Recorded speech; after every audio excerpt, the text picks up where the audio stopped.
The Declaration of Independence is widely known as the moments the colonies broke from British rule. But before that, North Carolina became the first colony to call for independence. And going back even further, that demand to leave British rule happened in Mecklenburg County before it happened anywhere else, at least supposedly. WBTV's Siobhan Bryan has the story. Once a year, three-cornered hats and muskets take over uptown Charlotte. This is Meck Dec Day.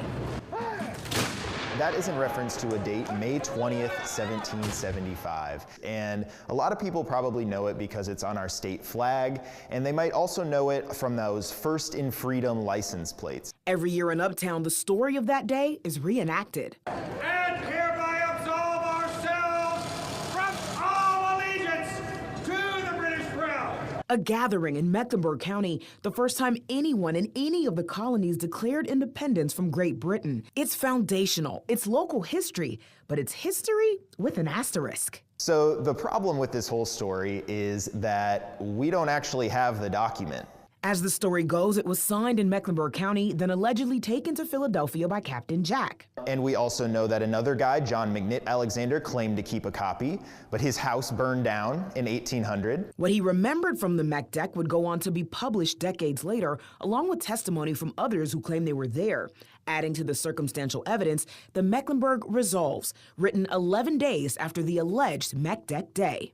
And the resolves it's basically a legal document. It's a constitution almost. It talks about setting up new courts and new militaries. And unlike the Meck Dec, we have the original Mecklenburg Resolves. So shouldn't the second document, these resolves, prove the Meck Dec is real? So that's where some controversy lies as well. Some people say that the people that remember the Meck Dec actually remember the resolves. But some people also say the resolves don't make sense unless there was a declaration before them. So the resolves just add a bunch of complexity to an already complex story. A story that serves as reason to gather in the name of local independence hundreds of years later. And while today it's a yearly celebration, Dom says for some, it's about ancestry. There are people who contributed items to this exhibit we're standing in whose ancestors signed that document. For others, it became a symbol for what people in Charlotte need from Charlotte. For example, Reginald Hawkins, he led a protest with some JCSU students in the 1960s on Meck Dec Day about civil rights. So today he says it's less about whether that declaration ever really happened. The Meck Dec is only relevant insofar as we can use it today to make our city better for everybody. And so that's what I hope people take from this exhibit and take from this story, is not just that it was a group of people 250 years ago who maybe this thing happened. I think a better way to look at it is that there's a foundational rebelliousness in our city of Charlotte, and that's something that we should embrace. In Charlotte, Siobhan Bryan, WBTV, on your side.